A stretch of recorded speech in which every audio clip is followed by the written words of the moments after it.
तो जैसा कि पिछले एपिसोड में हमने देखा था, वांगलिंग यहाँ से भागता है क्योंकि उसे लगता है कि यार माजरा कुछ अलग ही है, इसे जो मिलना चाहिए वो मिल नहीं रहा है। लेकिन फिलहाल इसके पीछे वो जो वॉइड मिड फेस के बंदे थे एज क्लाउड लग चुके थे और पीछे से वो लड़की भी इसे फॉलो करती है। अब आगे वांगलिंग देखता कि यार मतलब रास्ते में भी इसे कोई कल्टीवेटर नहीं मिलता है। वो इसे का मतलब हर एक चीज सेट प्लान्ड थी, बट चीजें इतनी जल्दी हुई थी कि इसे समझने का टाइम नहीं मिलता है। क्योंकि चीजें एक्टिवेट नहीं थी तो वांगलिंग आराम से फॉर्मेशन से बाहर निकल जाता है। स्पेशल बेंडिंग यूज नहीं कर सकता था, बट बाहर निकलने के बाद जैसे ही ये स्पेशल बेंडिंग यूज करने वाला था, पीछे से अटैक आता है 7 स्टार किल।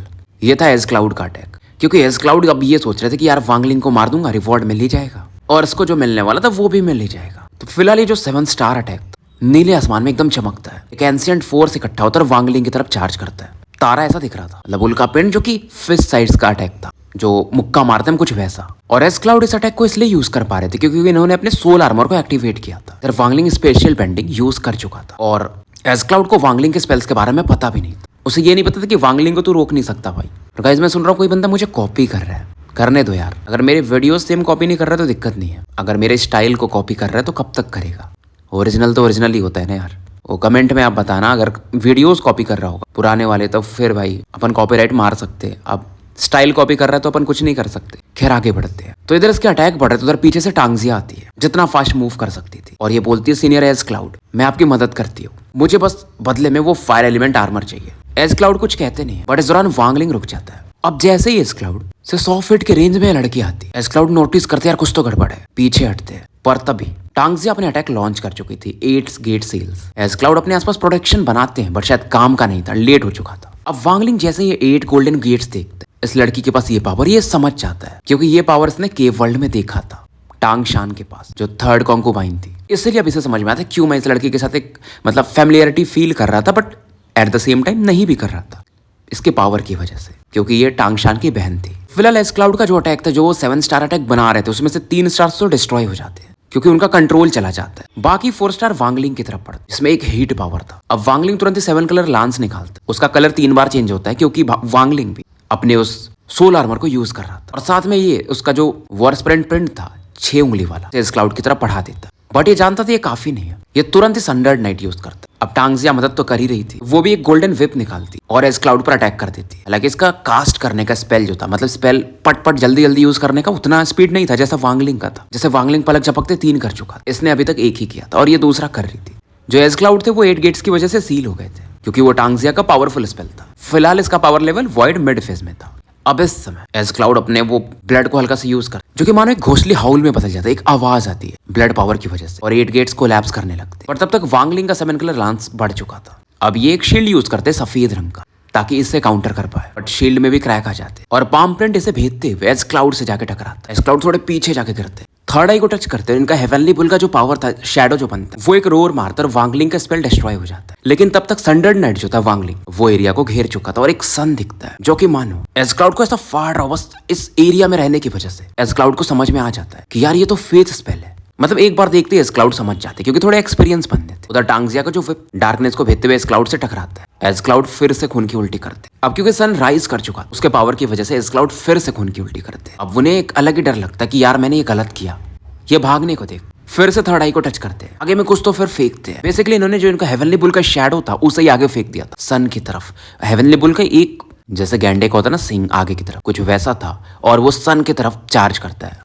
अब क्योंकि भाई एज क्लाउड ने हेवनली बुल को एक तरह से निकाल दिया था, तो इनका कल्टीवेशन भी करता है। वॉइड मिड फेज पे आ जाता है। हेवनली बुल यूज करने के बाद वॉइड लेट फेज में चला जा रहा था। फिलहाल इनका एक ही मकसद था कि भाई यहाँ से भाग जाओ। अब सन से जाकर के हेवनली बुल कोलाइड करता है क्योंकि वांगलिंग का फेथ स्पेल था वो, तो सनडर्ड नाइट कोलैप्स तो करता है, तो वांगलिंग खून की उल्टी भी करता है। उधर एज क्लाउड ऐसा लग रहा था हजारों साल बूढ़े हो चुके थे और भागने को देखते। वांगलिंग भी इंजरीज को इग्नोर करता है कि आज तो इसे निपटा के रहूंगा। अब टांगजिया अटैक नहीं करती, इसने अपनी बहन की वजह से इसकी मदद कर दी थी। बट वांगलिंग को देखकर थोड़े कॉम्प्लिकेटेड एक्सप्रेशन तो थे इसके, मतलब इमोशंस अलग ही टाइप के थे समझ लो बस। अब वांगलिंग एक पंच मारता है एंशिएंट डाओ पावर वाला और एज क्लाउड फिर से ऐसा जैसे पंच लगता है भाई काफी दूर जाके गिरता है और खून की उल्टी करने लगता है। बट वांगलिंग फिर आगे बढ़ता है। दोनों एक दूसरे पर अटैक कर रहे थे। एज क्लाउड को पता चलता है यार ये बंदा कितना क्रेजी है। इधर ये बैटल करो तो यहाँ से हजारों किलोमीटर की दूरी, मतलब 5000 10,000 भी हो सकता है, ऐसा समझो। एक काला हाथ प्रकट होता जो इसी लोकेशन की तरफ पड़ रहा था। अब वांगलिंग भाई बोलता है नहीं अब तो नहीं हो पाएगा। एज क्लाउड को छोड़कर ये निकलने लगता, वर्ल्ड के साथ मर्ज होने लगता। बड़ा सा जो हाथ आता है वो एज क्लाउड को खींच लेता है गोई सेक्ट में। और वांगलिंग के जाने के बाद वो जो बचे 4 स्टार्स थे उस बंदे के अटैक के, वो अब धरती पे आके करते। 4 किलोमीटर का एरिया जो था वहां पर ऐसा लग रहा था उल्का पिंड गिर रहे हो, बहुत सारे ब्लैक स्टोन्स। अब काफी दूर में जाके वांगलिंग प्रकट होता, थोड़ा इमोशनल भी था और थोड़ा बोलता है यार कि हेवनली बुल कॉन्टिनेंट अब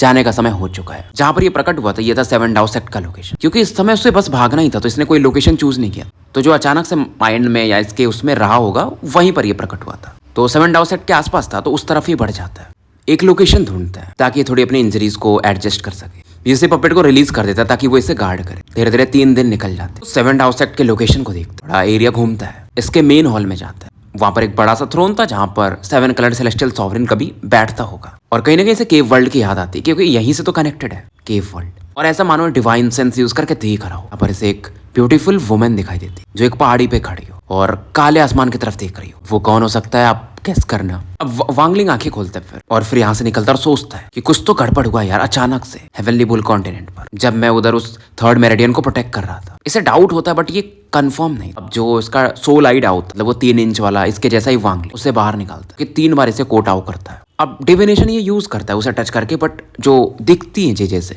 थोड़ी ब्लरी ज्यादा थी। बस एक चीज दिमाग में आता कि तुम्हें जो रिवॉर्ड मिल रहा था उसका एक कारण है और मैं उसे बदल नहीं सकता, तो जाओ यहाँ से। ये जो शब्द इसे सुनाई देते हैं वो ग्रीन बुल के थे। वांगलिंग इन शब्दों के बारे में सोचता है कि इस शब्दों के पीछे कुछ गहरा रहस्य होगा क्योंकि बाकी कुछ दिखाई नहीं दिया था। बार बार इन चीजों को ये रिपीट कर कि तुम्हारे रिवॉर्ड के कुछ कारण थे, मैं बदल नहीं सकता। अब इसमें जो कुछ शब्द थे वांगलिंग उस पर फोकस पर करता है। तो उसमें था देयर, इंग्लिश में था क्योंकि चेंज, क्विकली, लीव। उन्होंने बोला था कि मैं तुम्हें प्रूफ तो दे नहीं सकता, तुम्हें जाना पड़ेगा, जल्दी जाना पड़ेगा। तो वांगलिंग समझ जाता है कि यार वो मुझे इशारा कर रहे हैं इन शब्दों से कि जल्दी यहाँ से निकल जाओ, क्योंकि वो डायरेक्ट नहीं बोल सकते थे। कोई तो है मतलब जो शायद ग्रीन बुल से भी ज्यादा पावरफुल है, इसलिए उन्होंने मुझे ऐसा रिवॉर्ड दिया कि एक ही दे रहे थे बाकी को ज्यादा, ताकि मैं थोड़ा विद्रोह करूँ फिर भाग जाऊँ यहाँ से, मतलब निकल जाऊँ। और निकलने के बाद फिर मैं हेवनली बुल में रह नहीं सकता कॉन्टिनेंट में। तो गोई सेक्ट वाले भी तो भाई इसे जानते ही थे ये कौन है।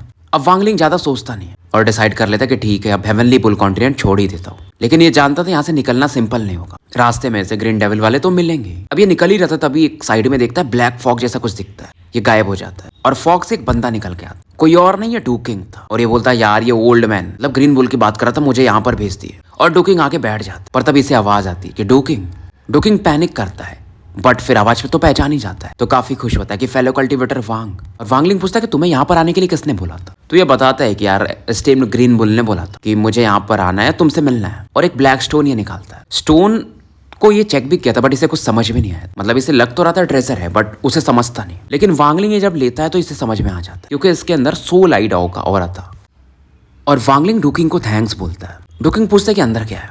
वांगलिंग बदले में स्माइल करता है बट जवाब नहीं देता है। वांगलिंग इतना ही कहता है कि अगर एक चांस मिला तो हम फिर मिलेंगे, गुड बाय। डूकिंग को समझ जाता है, उसको इतना तो समझ जाता है कि यार वांगलिंग यहाँ से अब बहुत दूर जा रहा है। अब वांगलिंग किसी एक बेजान से एरिया में, जिसे मरुस्थल कहते हैं, रेगिस्तान कहते हैं, डेजर्ट, वहां प्रकट होता है। रात के समय तो यहाँ ठंडी हवाएं चल रही थी। अब वांगलिंग सोचता है क्या मैं इस स्टोन को ओपन करूं। फिर से ये 3 इंच वांगलिंग को निकालता है जो कि ब्लैक स्टोन के बगल में प्रकट होता है और इस पत्थर में स्टोन में एंटर कर जाता है। स्टोन में क्रैक्स आने लगते हैं और वो पूरी तरह से फूट जाता है। उसमें से 4 लाइटें बाहर निकलती है। पहला जो लाइट था बॉल के समान था, गोल सा, एक अर्थमैन जैसा था जो कि बैठा हुआ था, जो कि आर्मर में फिर कभी इंसान में ऐसा बदल रहा था। इसके अंदर से अर्थ एलिमेंट बाहर आ रहा था और नीचे क्योंकि बालू था उसके साथ फ्यूज होने लगता। इसने गोई सेक्ट के आर्मर को देखा क्योंकि गोई सेक्ट वाले 5 एलिमेंटल आर्मर यूज करते केव वर्ल्ड में देखा था, बट ये वाला आर्मर थोड़ा अलग ही था, ज्यादा पावरफुल था। मतलब अगर ये ओल्ड एंसेस्टर ग्रीन बुल को मिला उन्होंने अच्छा प्राइस पे किया होगा। अब सेकंड बॉल ऑफ लाइट को देख, उसमें एक नाव थी, बेसिकली घोषली सेल। ये वही था जो वांगलिंग को मिलने वाला था, वाइस घोषली सेल।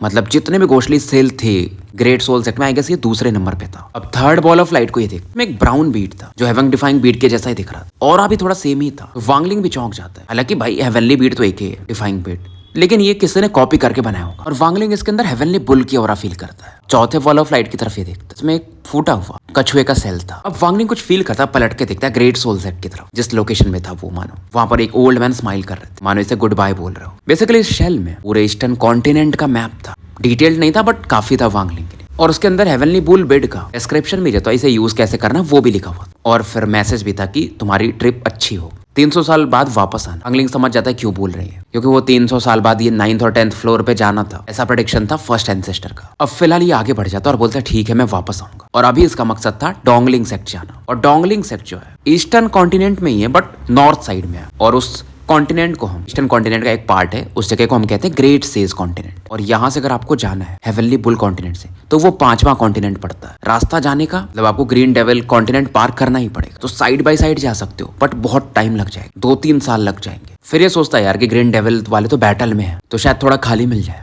तो डिसीजन ये ले चुका था, स्पेशल बेंडिंग यूज करता है और पिलसी की तरफ बढ़ता है, क्योंकि पिलसी के बाद ही तो ग्रीन डेविल कॉन्टिनेंट आता है। अब भाई वांगलिंग हेवनली बुल कॉन्टिनेंट वालों को तो नहीं मार सकता, ठीक है, वो इस पर अटैक करेंगे क्योंकि सबको ऑर्डर मिला था, जैसे एस क्लाउड ने यूज किया था। बट वांगलिंग ऐसा नहीं कर सकता। अब वांगलिंग स्पेशल बेंडिंग भी ज्यादा यूज नहीं कर सकता था, बीच बीच में रुकता है, क्लोज डोर कल्टीवेशन में जाता, और इसे फिर थोड़ी दूर पर एक मॉर्टल सिटी दिखती है, मतलब जहाँ पर नॉर्मल लोग रहते, थोड़ा बर्फबारी भी चल रहा था। और वांगलिंग फिलहाल इस शहर में प्रवेश कर पैदल मस्त चल रहा था। और वांगलिंग को लगता है यार मतलब इसे नॉर्मल रहने में मजा आता था। और जब ये शहर में ऐसी चीजें देखता है ना, तो फिर इसे वो पुराने दिन याद आते। फिर आई गेस बंदा था जो इसे वाइन वाइन पिलाता था, नाम तो मैं भी भूल चुका हूँ, जब ये सोल फॉर्मेशन की तरफ बढ़ रहा था। लेकिन वो चीजें नहीं फील होती डिविजन बढ़ने की वजह से। शायद मॉर्टल्स के साथ जो इसका कनेक्शन था शायद वो पूरी तरह से खत्म हो चुका था। शायद 3 बार अगर आप मॉर्टल बन गए उसके बाद नहीं बन सकते, मेंटेलिटी में फर्क आ जाता है। इस बार ये इंटीग्रेट नहीं कर पा रहा उस तरह से जैसे एकदम नॉर्मल मॉर्टल बन जाता था। अब ये फिर वही सोचता है कि यार एक एसेंस और चाहिए, फिर आर्केन वॉइड पे पहुंच जाऊंगा और फिर नोवो टर्बुलेंट को एक साथ ये पार कर सकता है। इसके पास 9 एसेंसेस तब रहेंगे। ये सोचता है कि यार मैं उतना काम शायद नहीं हूं, लेकिन एक दिन फिर से मैं वैसा ही बनूंगा और मॉर्टल सिटी को भी समझ पाऊंगा। यहाँ से ये निकल जाता है। समझता था कि भाई अगर आप स्ट्रांग बनते हो ना तो कुछ चीजों को छोड़ना ही पड़ता है। बेसिकली जो एरिया था पिलसी में ही था, पिलसी के आसपास था, मॉर्टल सिटी था, तो कोई भी कल्टीवेटर अटैक नहीं करता था, रूल था। धीरे धीरे ग्रीन डेविल की तरफ बढ़ रहा था। चौकन्ना था, 1 महीने और निकल जाते और ये ग्रीन डेविल में एंटर कर चुका था। यहाँ पर जो हो रहा थी थोड़ी कोल्ड थी, ब्लड थर्स्टी ऑरा फील करता है, एक एविल ऑरा। मतलब सभी लोग यहाँ पर, इवन मॉर्टल्स के अंदर भी, बीस्ट हो या कल्टीवेटर्स हो, एक वो डेविलिश नेचर था। तो इसे फील होता है यार ग्रीन डेविल में वो एविलनेस है। ये फील करता है ये जो डेविलिश ऑरा ना, यहाँ पर एक मिस्टीरियस फोर्स है जिसकी वजह से है। और मैप में था लोकेशन वो ग्रीन डेविल स्कॉर्पियन टेंपल का, तो इसे समझ में आ जाता है। बट हेवनली बुल कॉन्टिनेंट पर ऐसा कोई टेंपल नहीं है हेवनली बुल टेंपल जैसा। डेविलिश ऑरा पावरफुल थी, मतलब आपके माइंड को अफेक्ट कर सकती है, टेलीपोर्ट करते करते ही है। वो जो मैंग अर्थ कॉन्टिनेंट था उसके बॉर्डर की तरफ बढ़ चुका था। समय निकल रहा था, कई महीने बीत जाते। बीच बीच में वांगलिंग को कल्टीवेटर्स भी मिलते हैं, बट कोई इसे रोकता नहीं। और वांगलिंग अब जैसे ग्रीन डेविल का जो बॉर्डर है ना उसके काफी करीब आ चुका था, मैंग अर्थ कॉन्टिनेंट के करीब था, क्योंकि बेसिकली यहीं का पार्ट मैंग अर्थ कॉन्टिनेंट लिखा हुआ है, बट वो ग्रीन डेविल के अंदर ही आता। यहाँ पर काफी बड़े बड़े पहाड़ थे, बट यहाँ पर पहाड़ों पर ये 2 डेविलिश ऑरा फील करता है। ये बेसिकली 2 ग्रीन डेविल मैसेंजर्स थे और एक एंशिएंट स्वॉर्ड एनर्जी इसकी तरफ पड़ती है। स्वॉर्ड से वे फैमिलियर ऑरा फील करता है। और बेसिकली यहाँ पर 3 लोग थे। वांगलिंग बोलता यार ये लोग मुझे कुछ ज्यादा ही नहीं महत्व दे रहे हैं। मतलब वो जो स्वॉर्ड शैडो था वो बहुत पावरफुल था, जो कि इन दोनों बंदों को फॉलो करता है। अब वांगलिंग अपने टैटू को एक्टिवेट करता है, मतलब अपने सोल आर्मर को। आवर लेवल फिर से इसका ऊपर चला जाता है। बट वांगलिंग जब तक इन पर अटैक कर पाता, दोनों green devil messengers spells use नहीं करते, खुद को एक्सप्लोड कर देते। अब ये भाई वॉइड मिड फेस पे थे, 2 वॉइड मिड फेस के बंदे, तो पूरा एरिया एकदम दहल जाता है। अब वांगलिंग को समझ में नहीं आता, क्योंकि भाई 2 बंदे डिस्ट्रक्ट करें इस लेवल के, तो आप बचोगे कैसे। पीछे जो स्वॉर्ड है और आती किसी और की नहीं, वांगलिंग ने जिसके अवतार को मारा था वॉइड क्लाउड, ये वो था। तो वांगलिंग इतना समझ जाता है कि अगर 2 बंदे खुद को एक्सप्लोड कर रहे हैं, मतलब ये मुझे भागने तो नहीं देंगे। तो वांगलिंग अब जो human ship earth element armour था उसे निकालता है, जो कि इसकी बॉडी को घेर लेती है एक येलो लाइट। और अब तो वांगलिंग अपना एंशिएंट डाओ ऑरा भी छिपाता नहीं, उससे भी रिलीज करता है। पीछे में एक फिगर प्रकट होता है, मतलब वही एंशिएंट डाओ वाला शैडो बनता है। और एंशिएंट डाओ आपको पता है काफी बड़ा बनता है। इधर वांगलिंग वो डिस्ट्रक्टिव ऑरा के बीच में घिर चुका था, लेकिन वो ऑरास पावरफुल थे, का शैडो भी ऐसा लग रहा था कोलैप्स कर जाएगा। दूसरा अभी डिस्ट्रक्शन फोर्स आ चुका था और ये ऑरा कोलैप्स भी कर जाती। हालांकि फिर भी थोड़ी बहुत ऑरा बची थी, वो जो दोनों ये खुद को एक्सप्लोर किया था। और वांगलिंग का जो आर्मर था ये ऑरा उसमें एब्जॉर्ब होने लगा, अर्थ एलिमेंट आर्मर में। एंशिएंट शैडो ने इसके तो बाकी जितना भी फोर्स था लगभग काउंटर कर दिया। इसका एलिमेंट आर्मर काउंटर कर रहा था, लेकिन फिर भी अंदर में जो इसका ओरिजिन सोल वो एक फोर्स तो फील करता ही है। और वांगलिंग 10,000 फीट पीछे जाके गिरता है, मतलब संभाल लेता है, ऐसे पैर इसका घिसते हुए जाता है। आर्मर में भी थोड़ा सा क्रैक टाइप आता है, फ्रैक्चर बोल सकते, बट कोलैप्स नहीं करता। वांगलिंग को समझ में आता है ये मुझे इंजर्ड करना चाहता, तो ये स्पेशल बेंडिंग यूज करता, लेकिन एरिया ही सील्ड था, तो ये एक एरिया से बाहर जा ही नहीं पा रहा था। वांगलिंग जब भाग हटता है, मतलब निकलने को देखता है, तब तक वो स्वॉर्ड एनर्जी, जो कि मानो 2 भागों में बांट सकती है किसी को भी, वो इस पे चार्ज करती है। और राइट हैंड से बदले में उस स्वॉर्ड की तरफ ये पंच मारता है, लेकिन ये फील करता है राइट हैंड जो है जिससे पंच मारा वो नम पड़ने लगा है। स्वॉर्ड एनर्जी बहुत पावरफुल थी और वांगलिंग का गुस्सा बढ़ते जाता है। सीधा उस वॉइड क्लाउड की तरफ चार्ज करता है। वॉइड क्लाउड अपने स्वॉर्ड से सेकंड बार स्ट्राइक करता है। अब ये जो अटैक था पिछले वाले से 30% ज्यादा पावरफुल था। बदले में वांगलिंग फिर से पंच मारता है। अब राइट हाथ में जो वांगलिंग का आर्मर था एलिमेंट का वो एक्सप्लोड कर जाता है, बट सेकंड स्ट्राइक भी खत्म हो जाती है। अब व्हाइट क्लाउड तीसरा और चौथा स्ट्राइक रिलीज करता है। वांगलिंग इधर व्हाइट क्लाउड के करीब बढ़ते जा रहा था, 1000 फीट के रेंज में था। किलिंग इंटेंट इसका 7वें आसमान पे था। व्हाइट क्लाउड की भी हालत खराब हो रही थी, क्योंकि आप स्वॉर्ड शैडो या स्वॉर्ड स्ट्राइक रिलीज कर रहे हो तो पावर तो लगता ही है। वॉइड क्लाउड हल्का सा अपने जीप को काटता, ब्लड यूज करता और एक तलवार निकालता, जो कि शायद इसका रॉयल वेपन था, एंशिएंट स्वॉर्ड था, और उससे वांगलिंग पर और ज्यादा स्ट्राइक्स करता है। अब जब रॉयल स्वॉर्ड वांगलिंग देखता, वो फील तो कर लेता कि उसके अंदर हल्का सा ही सही पर किसी ग्रैंड इंपीरियन क्या हो रहा है। जैसे इसके पास गोल्डन प्रिंट है ना, जुआन लुओ के द्वारा दिया हुआ, कुछ वैसा ही। टोटल 9 स्वॉर्ड शैडोज वांगलिंग की तरफ पड़ते। अब वांगलिंग का राइट हैंड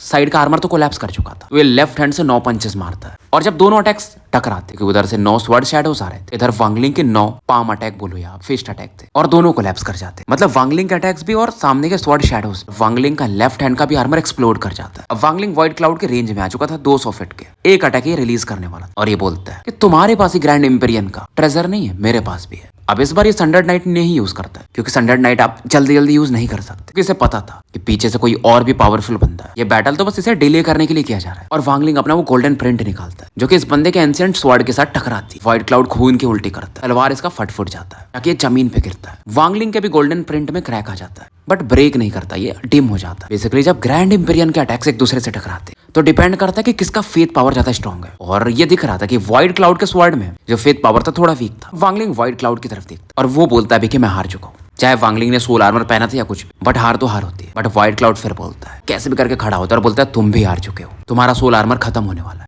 हमारा मतलब और उन दोनों का काम तुम्हें बस रोकना था। बट वांगलिंग अब सुनता नहीं, आगे बढ़ जाता है। जाते जाते राइट हैंड से एक पीछे स्लैश अटैक मारता, ब्लडी लाइट आईब्रोज की तरफ। जो इंजर्ड था अपना व्हाइट क्लाउड वहां पर पड़ती, और व्हाइट क्लाउड कुछ करता भी नहीं, मारा जाता है। वांगलिंग चेक भी नहीं करता कि ये इसका अवतार था या ओरिजिनल बॉडी। ये फील कर रहा था कि खतरा बहुत बड़ा है, वैसा खतरा जब ये पहली बार डॉविस्ट वाटर से मिला था, कुछ वैसा खतरा। अब यहाँ के बारे में भी एक चीज थी कि यहाँ पर कोई फॉरेन कल्टीवेटर आया था, जैसे सेलेस्टियल एंसेस्टर ने हराया था, और उसे यहाँ पर सील कर दिया गया। तब से कॉन्टिनेंट ऐसा हो चुका है। उस बंदे का नाम था मैंग, इसलिए इस जगह को मैंग अर्थ कॉन्टिनेंट कहा जाता है। यहाँ पर अर्थ एसेंस काफी ज्यादा था, कुछ कुछ ग्रीन डेविल कॉन्टिनेंट के जैसा ही। मतलब ये अलग कॉन्टिनेंट ही है, शायद बॉर्डर है, क्योंकि ये जो भी है मतलब है तो भाई लोकेशन ही समझ लो। ये सब चीजें वांगलिंग टॉर्टोइज सेल में पूरा इन्फॉर्मेशन लिखा हुआ था, मिलता है। अब वांगलिंग के पास क्योंकि सोल आर्मर इसने पहना तो स्पीड अच्छा था, तो ये स्पेशल बेंडिंग यूज नहीं करता है, सब काफी तेजी से निकलता है आगे। मैंग और कॉन्टिनेंट इसको सामने दिख रहा, बॉर्डर था। अब ये 1000 किलोमीटर की दूरी पे ही था, मतलब ग्रीन डेविल पार कर जाता। अभी अचानक से यहाँ पर चेंजेस होने लगते, 6 अलग अलग लोकेशंस पे। मानो ट्रांसफर एरेज एक्टिवेट हो रहे और लोग बाहर निकल के आ रहे हो, और 100 लोग प्रकट होते। मतलब ग्रीन डेविल ने भी अच्छा खासा पे किया होगा, अच्छा खासा मतलब इनको 1 लाख साल का जो सेविंग्स था एक बार में इन्होंने यूज कर दिया था। और सभी ने सेम कपड़े पहने थे। वांगलिंग ने पैटर्न इनके कपड़ों पर देखा और पहचान जाता, मतलब वो ब्लैक और व्हाइट मून जैसा कुछ पैटर्न बना हुआ था। ये थे बंदे ग्रीन डेविल कॉन्टिनेंट का जो नंबर 1 सेक्ट था, डेविल डाउ सेक्ट। और वांगलिंग सोच रहे थे 1000 किलोमीटर और जाना है, फिर मैं मैंग अर्थ कॉन्टिनेंट मतलब दूसरे कॉन्टिनेंट में चला जाऊंगा। ये तेजी से आगे बढ़ता, जैसे आवाजें आती, heads of the cultivator from the extreme sky parry, 6 heads of the cultivator extreme sky parry, फिर head of the white turbulent extreme sky parry. वो गिना रहे थे कि तुमने कितने लोगों को मारा है, और गिना मतलब ऐसे रहते कि वो लोगों को लेकर आए थे जहां पर एक्सट्रीम स्काई पैरी पर जो वांगलिंग के लोग थे, जो वांगलिंग के साथ बैटल के थे, सभी का मतलब खोपड़ी था, मार चुके थे किसी को और किसी को मार रहे थे। वांगलिंग को नाम नहीं पता था, बट चेहरे से तो जानता ही था। और एक आवाज आती, जहरीली आवाज, कि तुम्हें ह्यूमन बीट्स पसंद है ना, वो बढ़िया पसंद है ना इंसानों की, मेरे डेविल डाउ सेक्ट का पहला गिफ्ट है। वांगलिंग बोलता है कि डेविल डाउ सेक्ट, अगर आज मैं यहाँ से निकल गया ना भाई, तो एक दिन वापस आऊंगा। एकदम इसके खूनी लाल थे, और ये मानो कसम खा रहा हो, शपथ ले रहा हो, तुम्हारे पूरे सेक्ट को खत्म कर दूंगा। क्योंकि भाई इसके वो लोग थे यार जो जिनके साथ ये बैटल किया था मिल करके, और ये पूरे मारे जा चुके थे। ये जानता था कि यहाँ से निकलना मुश्किल है, तो फिलहाल ये पलटता है, सनडर्ड नाइट यूज करता है, क्योंकि डेविल डाउ सेक्ट पूरा चीज अपना लगा रहा ताकि वांगलिंग को मार पाए, और इसे ऑल आउट जाना पड़ेगा, जल्दी करना पड़ेगा। जैसे वांगलिंग बोलता है सनडर्ड नाइट पर एक समुद्र जैसा इल्यूजन प्रकट होता है, और पूरा एरिया अंधकार से भर जाता है। अब ये वांगलिंग का तो स्ट्रॉन्गेस्ट स्पेल था। धीरे धीरे सन एक दिखता है, जो भी यहाँ पर कल्टीवेटर से चीखे मारना शुरू करता, सनडर्ड नाइट की वजह से बहुतों की तो बॉडी कोलैप्स कर जाती है, ओरिजिन सोल खत्म हो जाते हैं। और भी लोग जो ट्रांसफर एरे से आ रहे हैं वो तो ऐसा निकलते निकलते मारे जाते हैं। फिर धीरे धीरे सनडर्ड नाइट का इफेक्ट खत्म होता है, यहाँ पे लोग मारे जा चुके थे, बस वांगलिंग बचता है। सोल आर्मर भी अब इसका खत्म ही होने वाला, और ये तेजी से फिर मैंग अर्थ कॉन्टिनेंट की तरफ बढ़ता है। जो ट्रांसफर एरेस थे उन पर फर्क ही नहीं पड़ता, सनडर्ड नाइट का भी एकदम वैसे के वैसे थे। अब वांगलिंग 500 किलोमीटर के रेंज में था, ट्रांसफर एरे से और पावरफुल लोग निकल के आते। तीसरी लहर थी, 100 कल्टीवेटर्स आते, इनमें से 4 वॉइड मिड फेस पे थे और 4 वॉइड लेट फेस पे थे। डेविल डाउ सेक्ट पूरा पावर यूज कर रहा था वांगलिंग को निपटाने के लिए। वांगलिंग जानता था 500 किलोमीटर पार करना मुश्किल है, पीछे से बहुत सारे अटैक्स आते जा रहे थे। वॉइड लेट फेस के बंदे भाई, उनका स्पीड बहुत ज्यादा होता है। अब वांगलिंग फिर से एंशिएंट डाउ शैडो यूज करता है, हालांकि ग्रीन डेविल मैसेंजर्स के एक्सप्लोजन की वजह ये काफी वीक हो चुका, बट फिर भी ये यूज करता है God tremble army formation, demon spell, wind and fire mountain और डेविल डाउ लाइफ एंड डेथ रिवर्स। अब 100 लोगों में व्हाइट लेड फेस के बंदे छोड़ के बाकी का जो रास्ता था वो डिस्टॉर्टेड हो जाता है। वो वांगलिंग सामने नॉर्मल लगते। आर्मी फॉर्मेशन का पावर था, गॉड ट्रेम्बल का पावर था, कई के तो मतलब जो रोए होते हैं वहां से ब्लड निकलने लगता। बहुत सारे कोलैप्स कर जाते। 8 फेज वालों को कुछ नहीं होता, मतलब कुछ फर्क ही नहीं पड़ता। वांगलिंग वो भी टेक्निक यूज कर देता है, गॉड, डीमन, डेविल, एंशिएंट, डाउ, नो सेलेस्टियल्स, और लगभग जो 100 कल्टीवेटर्स जो थोड़े वीक वाले वॉइड अर्ली फेज या उसके नीचे में, वो तो मारे जाते हैं, मतलब पत्थर में बदलने लगते हैं। उसका पावर था। वांगलिंग के भी मुंह से ब्लड आ रहा था। जितने चीजें यूज कर सकता था ये यूज कर लेता है। अब दूरी 200 किलोमीटर बची थी। फिर से सातों एंशिएंट ट्रांसफर एरेस चमकते और चौथे लोग, मतलब लेयर्स वाले लोग प्रकट होते। वांगलिंग भागते भागते war sprint print, 7 coloured lance, dark moon, clear sky, even flowing time भी यूज कर देते। सेंसेस को भी यूज करता है। सोल आर्मर धीरे धीरे गायब हो रहा था। जैसे वो डेविल पाम अटैक जिसे हम वॉर स्प्रिंट प्रिंट भी कहते हैं, वो कई लोगों को निपटा देता है। डार्क मून, क्लियर स्काई जिस पे भी बनता है उसकी बॉडी में क्रैक्स आने लगते हैं। अब लगातार अटैक्स की वजह 7 ट्रांसफर एरेस में से 3 तो कोलैप्स कर जाते हैं। और वांगलिंग भी जो शॉकवेव वगैरह आता है उसकी वजह से अब 100 किलोमीटर के रेंज में ही बचा था। बट इसे फील हो रहा था कि क्राइसिस बढ़ते जा रही है, खतरा बढ़ते जा रही है। अब जो बचे 4 ट्रांसफर एरेस थे वो अचानक से गायब होते हैं और वांगलिंग से 50 किलोमीटर पे आगे में प्रकट होते हैं। और फिर से अब 5 वेव वाले, मतलब और कल्टीवेटर 100 निकल के आते हैं। अब तो ये घेरने लगते हैं। अब सोल आर्मर थोड़ा ही बचा था। वांगलिंग अपना फायर एसेंस 2 बॉडी निकालता, पूरे एरिया को घेर लेता और बोलता है इथेरियल फायर बर्न, जिनके अंदर भी थोड़ा इमोशन फ्लक्चुएशन, वो अंदर से जलना शुरू हो जाते हैं। इथेरियल फायर का वही काम है। वांगलिंग बोलता भी जो भी ब्लॉक करेगा मारा जाएगा। ब्लड स्वॉर्ड भी निकाल लेता है। साथ में जो इसको मिला था वॉइस घोषली सेल, उसे भी निकालता है जो कि ब्लैक फॉग में बदल जाता है और इन लोगों को घेरने लगता है। इधर भी मारते जाता है लोगों को। वांगलिंग मैंग अर्थ कॉन्टिनेंट। अब इसके कदम बढ़ चुके थे उधर। सोल आर्मर खत्म हो जाता, टैटू में बदल के ऐसा छिप जाता है। बहुत ज्यादा वीक हो चुका था। अभी भी human safe earth element armour था इसकी बॉडी, आधा को लैप्स कर चुका, बट चेस्ट वगैरह पे प्रोटेक्शन तो दे ही रहा था। और वांगलिंग गैस कर रहा था कि यार इतना कुछ मेरे पीछे लगाना। फिलहाल क्योंकि अब ये मैंग अर्थ कॉन्टिनेंट पर डेविल डाउ सेक्ट के बंदे रुक जाते, पर तभी जो 4 ट्रांसफर एरेस बचे थे वो फिर से चमकते। 3 में से लोग निकलते हैं, चौथे में से एक ही बंदा बाहर आता है। वो था सेक्ट मास्टर उनका। जितने भी कल्टीवेटर से इन्हें ग्रीट करते हैं।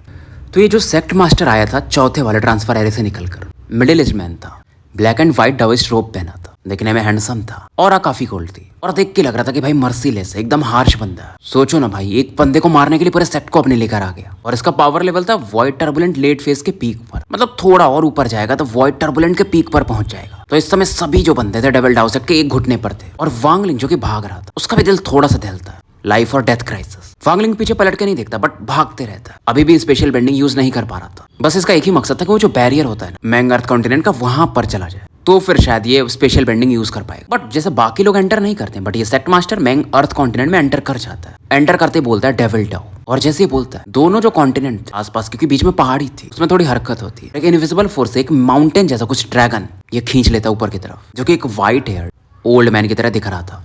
और दूसरे माउंटेन्स एक दूसरा शैडो प्रकट होता जिसका डेविलिश शैडो था, मतलब डेविलिश हो रहा था। इवन जो डेविल डाउ सेक्ट के कल्टीवेटर्स थे वो अपने सेक्ट मास्टर को ऐसा यूज करते हुए पहली बार देखते हैं। मतलब 2 शैडो प्रकट होते, एक सफेद कपड़े वाले ओल्ड मैन और दूसरा डेविल राव ब्लैक रोब में एक यंग मैन। और पहाड़ियां से मानो उखड़ने लगती है। जो माउंटेन रेंज थे ये वांगलिंग को बीच में घेर लेते। शायद ये हिडन बाउंड्री, मतलब वांगलिंग को लगा कि वो एंटर तो कर गया, पहाड़ी जब तक पार नहीं करो, एक्चुअल मैंग अर्थ कॉन्टिनेंट में आप नहीं एंटर करो, बोल सकते हो विवादित एरिया जो रहता कुछ वैसा था। फिर से वांगलिंग फिर से ग्रीन डेविल कॉन्टिनेंट में ही था, क्योंकि उन्होंने पहाड़ को थोड़ा आगे मूव कर दिया था। और फिर अचानक से गायब होते और वांगलिंग के 1000 फीट से भी कम रेंज में ये प्रकट होते हैं। वांगलिंग जानता था भागना मुश्किल होगा, बट ये गिव अप तो नहीं कर सकता था। और ये सेक्ट मास्टर बोलता है मैं तुम्हें मारूंगा नहीं, तुम्हारा मतलब सही इस्तेमाल करूंगा। ऐसा बातें कर रहा था, मतलब वांगलिंग इसके लिए चीटी हो। अगर वांगलिंग का सोल आर्मर गायब हो चुका था तो पावर लेवल इसका स्पिरिट वॉइड के लेट फेज या जो भी था वहां पर पहुंच जाता। अब वांगलिंग ट्राई करता है कि अवतार का पावर यूज करे, बट ये जानता था फिर भी मैच नहीं कर पाए। और वो बंदे की एक ऑरा की वजह से ये और इंजर्ड हो जाता है कि वो अटैक इनका पावरफुल था, बट वांगलिंग रजिस्ट कर जाता। तो ये सेक्ट मास्टर भी बोलता है यार ये बंदा डेस्टिन्ड है। ये बोलता अब मैं तुम्हें दिखाता हूँ डेविल डाउ सेक्ट का हैंड प्रिंट अटैक। तुम्हें भी तो पता ही है ना, मतलब तुमने यूज तो किया ही था। और जो व्हाइट हेड ओल्ड मैन, जो मतलब इसी डेविल डाउ सेक्ट का सेक्ट मास्टर का ऑरा था या जो भी था, वो अपने पाम प्रिंट अटैक को लॉन्च करता है। इसमें 7 उंगलियां थी। और जो डेविलिश बंदा था वो भी एक 7 पाम प्रिंट अटैक वांगलिंग की तरफ बढ़ाता, मतलब दोनों 2 साइड से। और नीचे आते आते दोनों अटैक दूसरे में फ्यूज हो जाते। दिखने में आधा जो फिंगर था वो ब्लैक था और हथेलिया व्हाइट थी, कुछ ऐसा बनता है। वांगलिंग को फर्क नहीं पड़ा, ये एकदम शांत था। ये जानता था इस अटैक से नहीं बच सकता। इसे अफसोस था कि ली मुआन को रिवाइव नहीं कर पाया। ये आंखें बंद करता और मानो एवं डिफाइंग बीट को बुला रहा हूं जो इसके सोल में था, जिसे ये लंबे समय से यूज नहीं किया था। पाम प्रिंट अटैक बढ़ रहा था, लेकिन जो सेक्ट मास्टर थे कुछ फील होता है, मतलब हार्ट बीट मानो रुक जाती है। शॉक इनके माइंड में आता, तुरंत ही राइट हैंड को आगे बढ़ा, पाम प्रिंट अटैक वांगलिंग को खींचने लगता, मतलब मारने के लिए यूज भी नहीं किया था। तो ये पाम प्रिंट अटैक वांगलिंग को ऐसा अपने सेंटर हथेली में बैठा करके खींचने लगता है और तुरंत ही वांगलिंग को लेकर निकल जाते हैं। अब इनके जो भी कल्टीवेटर्स थे वो भी मूव कर जाते। मैंग अर्थ कॉन्टिनेंट से कोई प्रकट नहीं होता है। मतलब वहां के लोग मान चुके थे, शायद कुछ पहले से इसने बात किया होगा। डेविल डाउ सेक्ट मास्टर बाहर से तो शांत दिख रहे, बट इनके हार्ट में एक डाउट था। शायद इन्हें लगता है अगर ये वांगलिंग को मारते तो बड़ा सा कांड हो सकता था इनके साथ। ऐसा इनके दिमाग में ऐसा कभी नहीं आता था यार ये बंदा डेस्टिन्ड है, इसकी कुछ सीक्रेट मेथड्स है, बहुत धूर्त है और ये काफी तेजी से ग्रीन डेविल स्कॉर्पियन टेंपल की तरफ मूव करते। मकसद इनका यही कि ग्रीन डेविल स्कॉर्पियन टेंपल में वांगलिंग को ले जाए और वहां पर जो ग्रीन डेविल अपना हेवनली बुल में हेवनली बुल उसके सोल को ये नरिश करे ताकि ग्रीन डेविल को फिर से रिवाइव कर पाए। तो स्टोरी यहीं समाप्त करते हैं, मिलते हैं फिर कल एक नए वीडियो के साथ।